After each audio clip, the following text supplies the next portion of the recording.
Hey guys, it's Muggz again, and I'm back with my Mario Kart 8 Deluxe track ranking slash tier list. So if you didn't catch my first video, check that out. You'll get some background on sort of my methodology and how I came up with my ranking. And you'll also see what I had to say about these D-list tracks, which you can see them already loaded up here. You've got my bottom 10. And other than that, I just want to jump right into this with the C tier tracks. And so the 11th worst track in the game is the new Mario Circuit. Now, Mario Circuit it's a staple in Mario Kart games, no doubt. But this one just feels a little lackluster. Like, it's not very adventurous. Like I get they were exploiting the anti-gravity and having you kind of, the track loops over itself. That's a pretty cool feature.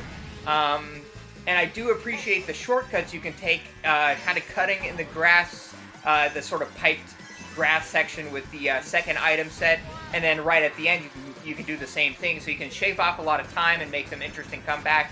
But the course is really just a few turns and a couple piranhas.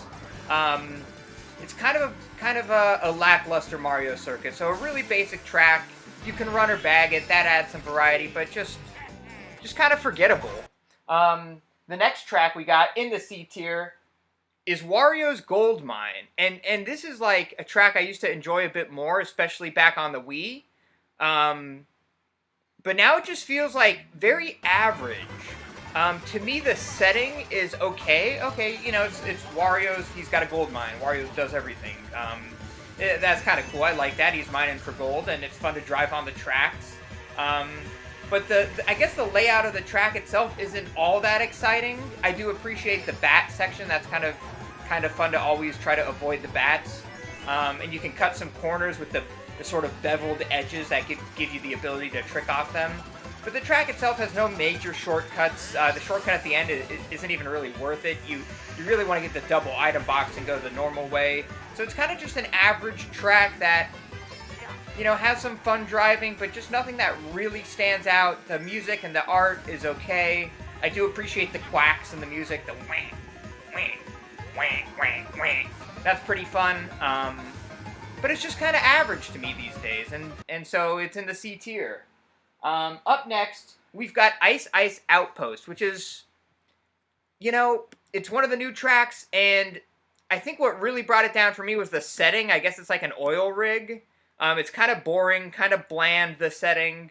The track itself so the whole thing is obviously split into the yellow and the green path, so you can go, you know, either way the whole way basically, but I never find that it really adds too much. It does kind of help with sniping. You can really kind of get shells to bank off the walls a lot and really kind of corner people in. And there are, you know, some tricky shortcuts. Those two sort of in the middle of the track, chaining them together can be a bit tricky. And same with the one at the end.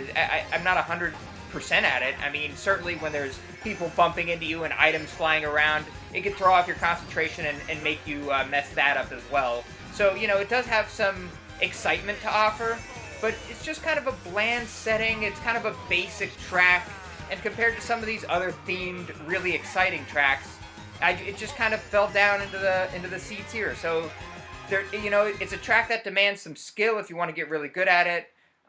It's an okay track. I have nothing bad to say about it, just nothing that great to say either. So Ice Outpost right there.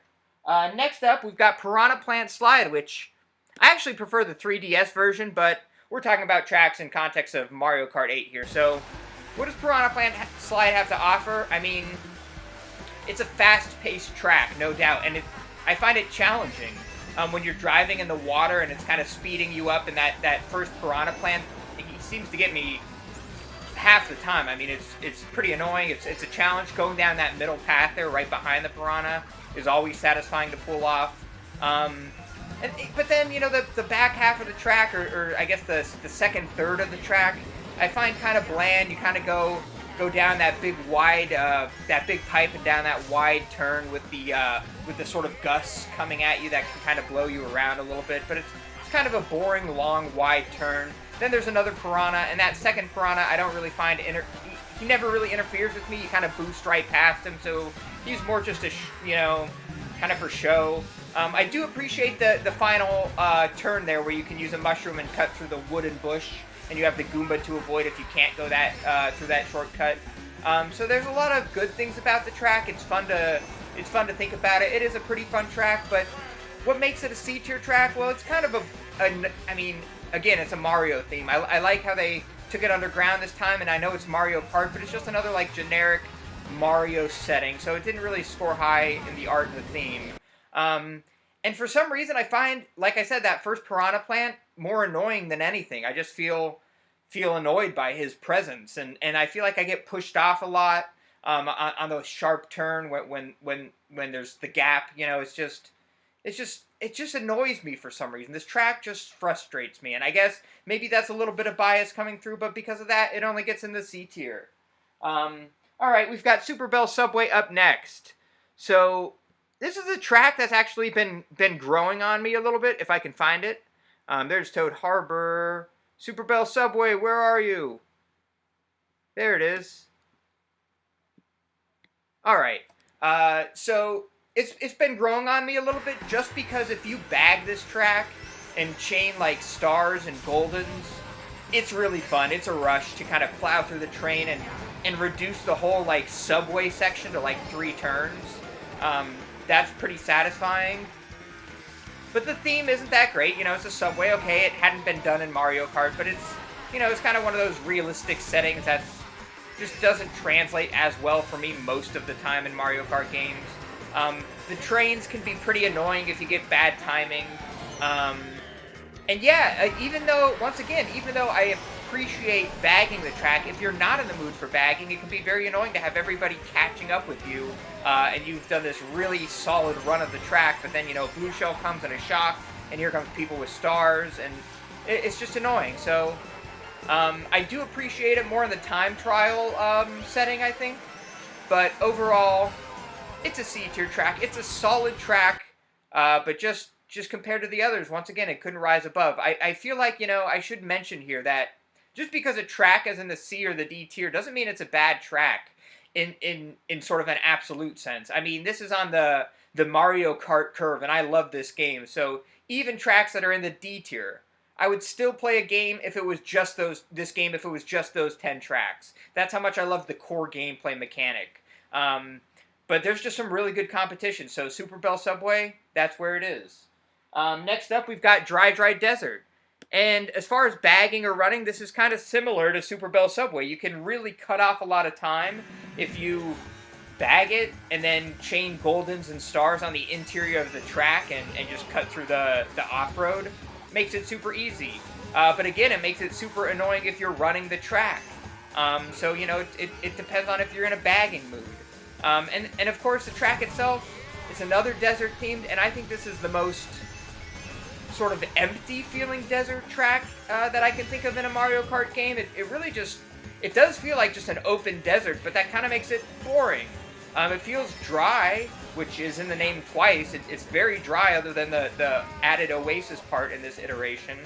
But yeah, it just kind of feels empty. It feels like an empty, sort of generic, been there, done that desert track again. Even like the quicksand portion, it's not really a threat.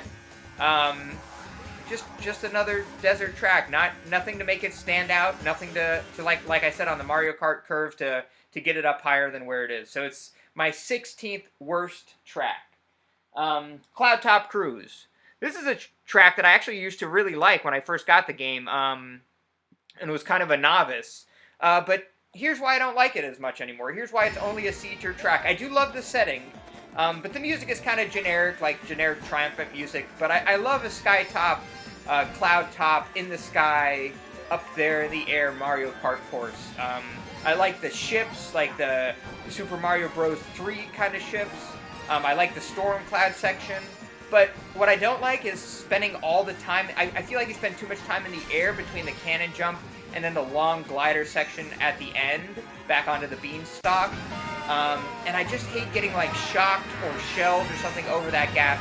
I feel like it really kind of ruins it. And then there's sort of just... The driving on the clouds portion just feels a little bit... I don't know, like the coins are getting kind of spots that I never drive.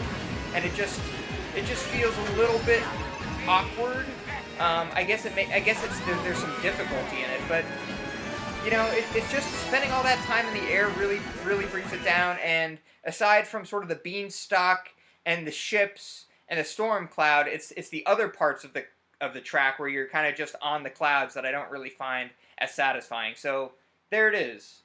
Bone Dry Dunes, the new desert track. Definitely a challenging track. I appreciate the difficulty here, and I appreciate that it doesn't look like a typical desert track. It's got the sort of like red glow going on, which is cool. The setting is pretty neat. Kind of reminds me of some of the settings in actually Breath of the Wild. It's a pretty track. It's just not that good though.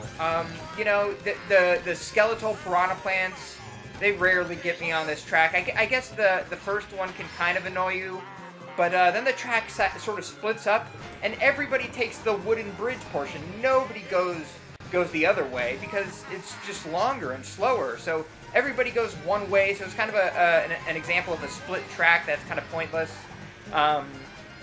The glider section is okay. It's really hard to get up to the second level when you land. And if you do, you're rewarded with an item box. I kind of enjoy that. But I feel like it's a little slower than going down onto the first level. But yeah, the track itself is just okay. It's like I said, it's got the split track feature, but it's not really utilized, so it's kind of meh. So overall, the track is just an okay track. You always find yourself going the same way as everybody else. So it's decent, but not great. Hyrule Circuit. Now this is one I feel like they could have done more with. There's so much in the Zelda lore. You've got Ganondorf stuff. You've got the desert. You've got the beaches. You've got, you know, Kokiri Forest. And it just feels like Hyrule Circuit, you know, you've got Castle Town, which I guess is kind of in there, but it just feels really small. The castle itself feels really small, and then you're in Hyrule Fields for a lot of it. And it's just, why are we in... Why? Why Hyrule Field? Why is that half the map? It feels like, you know, you could have been going through the streets of Castle Town and then spent more time in the castle and like jumped out of the castle, like out of a second story window or something, and Ganondorf could have been there throwing dark spells at you or something. I don't know. It just feels like they could have done more with it. Listen, I'm not the guy to design the track. They obviously have a team to do that. They're the professionals. But it just doesn't live up to sort of the hype for me. It's kind of another field-based track with a little bit of a castle portion in there. So, and I do like the rupees instead of coins. That's a nice touch. And of course the Zelda music, but just not good enough. And the last C-tier track, and the last track for this video, is Wario Stadium from the DS. So this is another stadium track. You know, they've done this a number of times in Mario Kart games. And it's another solid one. Again, C-tier is not a bad track. On the Mario Kart curve, it may be a C-tier, but overall, it's still a really fun track. I appreciate the sort of spinning fireballs. They're fun to avoid. There's some technical driving on this track if you want to really master the track, with sort of demon sliding and fire hopping being sort of optimal at certain points. I like the underwater section that's, you know, short but sweet at the end. It's a good track. It's got some difficult driving, some tight turns. It's a fun race. I think, you know, it doesn't score super high in the art because, again, it's kind of been there, done that with these stadium tracks. I know it's a retro track, so at the time it was a little more fresh, but, you know, nowadays it just feels like a little bit, you know, overdone, I guess.